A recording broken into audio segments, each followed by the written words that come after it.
If ever I had a feeling. Olá pessoal, tudo bem com vocês? Estamos aqui novamente para vocês der alguns dias de folga, né, de diferença da aula passada para aquela. Para mim tem 1 minuto apenas que eu terminei de gravar aquela aula anterior, mas sejam bem-vindos a mais uma aula de história, tá bom? Vamos continuar falando sobre Primeira República. Agora nessa aula nós vamos falar sobre República da Espada. Tá? Lembrando daquela divisão, até 1894, República da Espada, porque 2 militares ocuparam o cargo, tá? Depois disso, República Oligárquica, que vai até 1930, beleza? Vamos aqui para nossa apresentação. Então, por último, nós vimos esse quadro, né, falando sobre a República Positivista, nesses projetos da República, depois a República Liberal. E agora nós vamos ver a República da Espada, que então foi de 1889 até 1894. Inicialmente, quem vai tomar conta, né, quem vai ocupar o cargo aí de presidente do Brasil vai ser o Marechal Deodoro da Fonseca. Aquele que empreendeu, aquele que foi líder nessa proclamação da República. Vamos entender como aconteceu isso, porque teve inicialmente uma fase provisória, tá bom? Uma fase em que ele estava no governo de forma transitória até decidir o que seria, o que poderia acontecer, definir Constituição, porque até então nós tínhamos a Constituição Imperial e já que nós estávamos implementando uma república, a gente tinha que mudar as leis, tinha que mudar tudo, né? Então, olha só. Inicialmente, nós temos a fase provisória, em que acontece o cancelamento das instituições imperiais e acontece, portanto, a implementação de decretos republicanos. Acontece também a separação da igreja e do Estado, né, e criação do casamento civil. Isso aqui é muito interessante, meninos. Depois, se alguém que tiver interesse e quiser saber mais sobre isso, tem alguns trabalhos que eu posso indicar para vocês falando sobre essa separação do Estado e da Igreja. Isso aconteceu por meio do decreto 119A de 1891. Tá? Esse decreto declarava que o Estado e a Igreja, a partir daquela data, estariam separados. Portanto, o Estado seria laico. Né? Como a gente falou na aula passada, agora há pouco, tá? Sobre essa questão aqui do Estado, em tese, ser laico.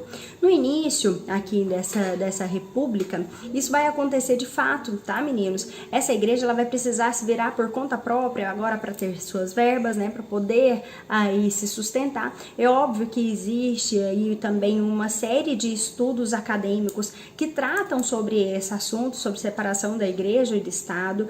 Uns afirmam, inclusive, que para a igreja isso foi extremamente benéfico, porque simbolizou uma liberdade que até então a igreja não tinha, né? Outros falam dos problemas financeiros encarados pela igreja após essa separação igreja-estado. O fato é que depois, principalmente ali com a era Vargas, nós vamos ter uma reaproximação da igreja e do Estado. E mesmo existindo ainda em lei que o Estado é laico, nós temos ainda um envolvimento, nós conseguimos visualizar um envolvimento grande ainda dessa relação entre igreja e Estado. A nossa realidade.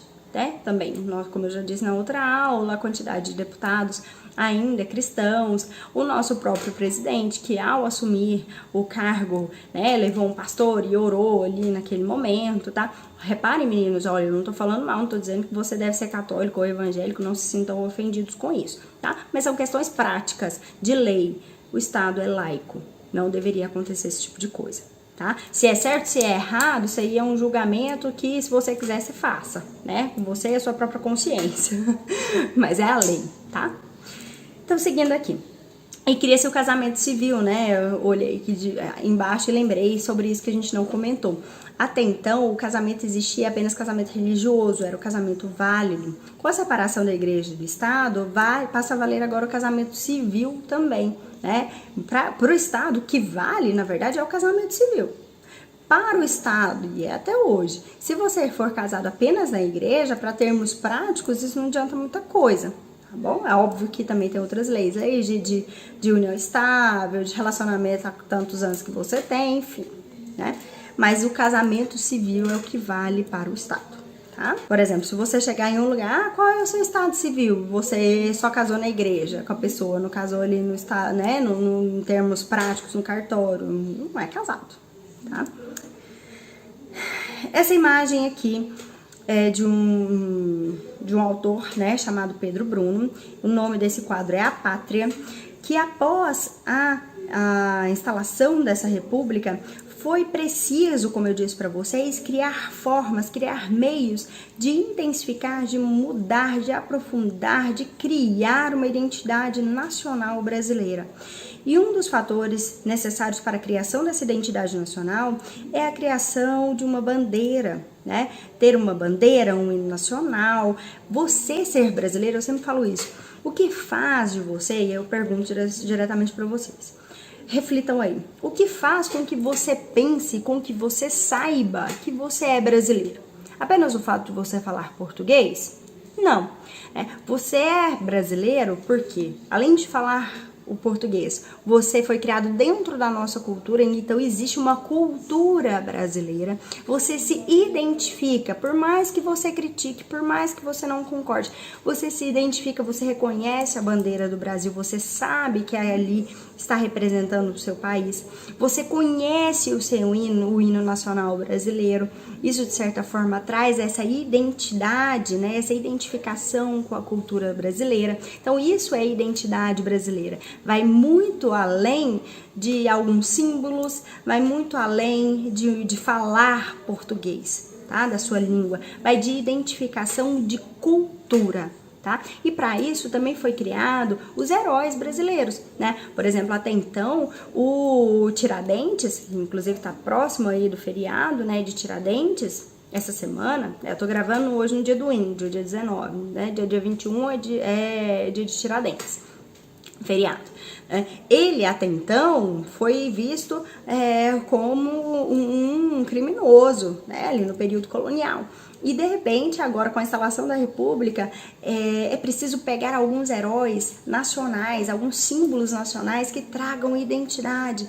Perceba, o Tiradentes, ele deixa de ser visto como aquela pessoa que desobedeceu às ordens da colônia, que, né, infringiu as leis querendo separar, querendo aí a independência, enfim.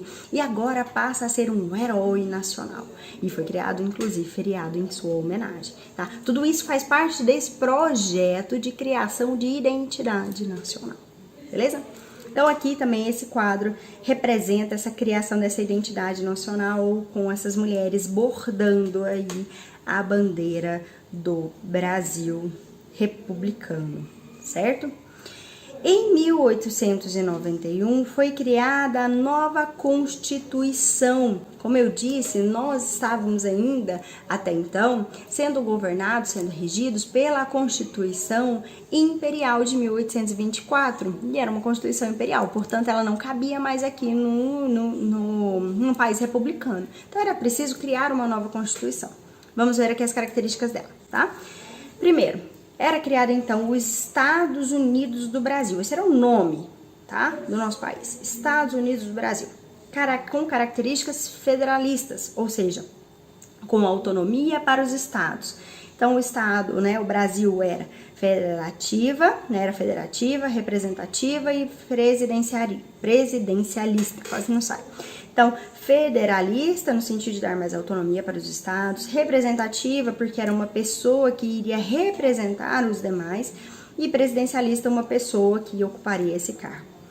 Era dividido, a partir dessa Constituição de 1891, os três poderes, né, o executivo, legislativo e judiciário. Executivo, aquele que executa, são, por exemplo, o presidente, o governador, o prefeito, esses ocupam cargos executivos, tá? Eles executam a lei, executam aquilo que deve ser colocado em prática. Legislativo, aqueles que fabricam, aqueles que elaboram essas leis, né? E judiciário seriam aqueles que vigiam essas leis, que veem a praticidade, que julgam essas leis, né? Que julgam as pessoas que infringem essas leis, por exemplo, beleza? Na Constituição de 1891 ficava determinado também o voto universal masculino, ou seja, as mulheres e os menores de 21 anos, analfabetos, mendigos, padres e soldados não votavam, tá? Então era um voto universal masculino. Então, mulheres não votavam, menores de 21 não, analfabetos também não, mendigos não, padres não e soldados não, tá? Ficava determinado também o voto aberto e eleições diretas. Você votava na pessoa que iria te representar, tá?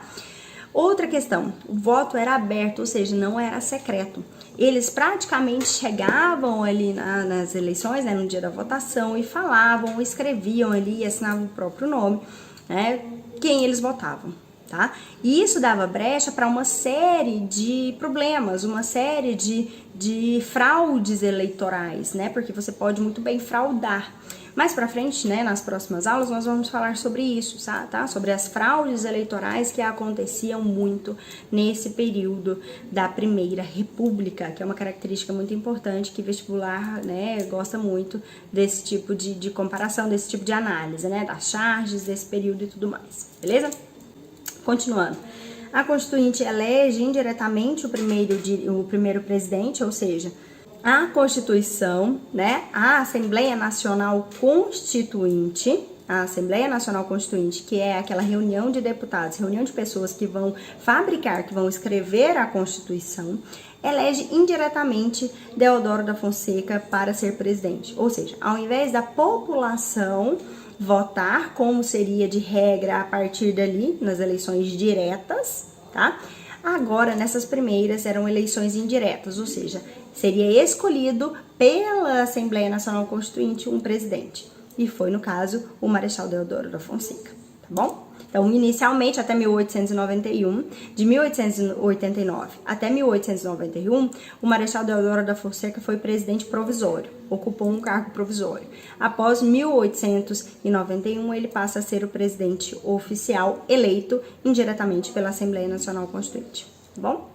E o vice, né, do Deodoro da Fonseca era o general Floriano Peixoto. Como ministro do Deodoro da Fonseca, era um personagem muito conhecido de vocês por nome de rua, que é Rui Barbosa, tá? Rui Barbosa ocupava o cargo de ministro da Fazenda do Marechal Deodoro da Fonseca. E ele, meninos, vai criar uma política chamada política do encilhamento, tá? Muitíssimo importante para esse período, porque vai impactar e muito na economia do nosso país. Eu coloquei aqui na apresentação, tá bem ruim de ver, né? Mas é um gifzinho. É um gifzinho, né? Como eu disse, tá ruim, não dá pra vocês perceberem aqui, mas logo acima, vocês percebem uma imagem ali de La Casa do Papel, né? Uma cena em que, lá da primeira temporada, em que eles entram no cofre e eles começam a jogar aí dinheiro pra cima, e esse gifzinho, eu esqueci o nome dele, do personagem dele, mas nadando ali no dinheiro, tá? Por que eu coloquei esse gifzinho aqui e analisei e comparei com La Casa de Papel? Para vocês entenderem melhor essa política do encilhamento. Segundo o Rui Barbosa, é quase que assim, o problema não é dinheiro. É uma solução bem chula, assim, né? Que muitas pessoas que não entendem de economia pode já ter pensado nessa solução, né? O problema do Brasil não é o dinheiro, né? Então as pessoas têm pouco dinheiro, a maioria das pessoas tem pouco dinheiro. Enquanto tem muito, uns têm muito, os outros têm poucos. Ora, então a solução é simples, vamos produzir mais dinheiro. Não seria isso? Muito fácil. Se falta dinheiro, vamos produzir dinheiro. No entanto, isso não faz sentido, porque para a produção desse dinheiro você precisa ter um lastro, ou seja, você precisa ter uma quantia real de riqueza que se equipare a essa quantidade de dinheiro que você vai imprimir. Nesse período aqui que nós estamos falando, esse lastro, essa quantia que deveria existir para se imprimir esse dinheiro era ouro. Então, se você quer imprimir, obviamente vou fazer um exemplo na moeda atual, tá? Se você quer imprimir uma quantidade X de dinheiro, vamos, sei lá, 10 mil reais. Esses 10 mil reais deve existir na prática em termos de lastro, ou seja, nesse período, como eu disse, seria o ouro, atualmente é dólar, tá bom? Então você só pode produzir a quantidade de dinheiro se você tiver aquela riqueza ali em termos proporcionais. Se você imprime mais desse dinheiro, você gera a inflação, né? Essa inflação, à medida que ela aumenta, há uma desvalorização do dinheiro, tá? Ou seja, quanto maior a inflação, menos poder de compra aquela moeda vai te trazer. Então, quando a inflação está muito alta, os produtos ficam mais caros e o dinheiro acaba valendo menos, tá? Aquele dinheiro, meninos, a moeda, né, o papel, ele é representativo, é uma representação de algo que existe, né, de um dinheiro que existe lá no banco. Imaginem todos vocês. Óbvio que esse dinheiro é produzido um pouco a mais do que existe nesse lastro, como eu disse, por isso que gera essa inflação também. É um tipo de inflação, tá bom? Porque existem vários outros tipos de inflação aqui em termos econômicos, tá? Não vou me aprofundar nessa questão, porque também não é minha formação, eu não entendo muito de economia, entendo pouco para que vocês consigam entender essa política do ensinamento, tá bom? Mas se alguém tiver algum pai, algum parente economista, quiser perguntar quais são os tipos de inflação e como que funciona, enfim, fiquem à vontade. Quiser compartilhar com a gente também, fique à vontade também, tá bom? Seguinte, então, se todo mundo hoje, vamos supor, todo mundo aqui tem um tanto de dinheiro no banco. Vamos supor que todo mundo resolva amanhã ir lá e sacar esse dinheiro no banco. Será que existe esse dinheiro mesmo? Será que em termos físicos, em termos de moeda, em termos de riqueza, será que existe mesmo essa quantidade de dinheiro? Né? Então são questões aí pra gente só, né, enfim, traçar conjecturas, né, só pensar, tá? Então, nesse período aqui, essa política do encerramento do Rui Barbosa vai gerar um prejuízo muito grande para a nossa economia, né? À medida em que ele fala, nossa, vamos fabricar mais dinheiro para, né, ter maior movimentação, para incentivar, óbvio que a ideia dele tinha um fundamento interessante, era fazer mais dinheiro para que ele pudesse investir mais, inclusive em industrialização, em modernização, né, na construção de ferrovias. Só que isso traz um efeito rebote, porque ao invés de melhorar a nossa economia, ela piora, porque aumenta a inflação, aumenta a dívida externa. Então, é um caos, né, gera uma crise econômica ao invés de resolver o problema. Tá bom? Olha aqui então na nossa apresentação, né? Gera uma grave crise econômica. A ideia dele era emissão monetária, né, tendo linhas de crédito para industrialização, como eu disse agora há pouco para vocês, emitir essas notas com o objetivo aí de ter linha de crédito para influenciar, para industrializar o país. As consequências disso é a crise econômica, a inflação, a especulação financeira e um pequeno surto industrial. Olha aqui algumas fotos, né, algumas imagens do Rui Barbosa, tá? Ele aqui caminhando com vários outros empresários, ele aqui sentado, né, com personagens do governo. Aqui uma charge dele à frente de uma ferrovia representa essa característica de tentativa de modernização que ele empreendia durante esse período do ministro da Fazenda, tá bom? Eu vou parar por aqui, porque a gente não vai conseguir ver esse próximo slide. Eu não vou não, continuar. Seguindo aqui, nós temos o governo do Marechal Floriano Peixoto. Por que que isso acontece? Por que que o Floriano Peixoto assume a presidência antes mesmo de acabar o prazo para vencer a candidatura, para vencer a presidência do Deodoro da Fonseca? Ele vai ter, o Deodoro da Fonseca, alguns problemas com o Congresso, olha só, né?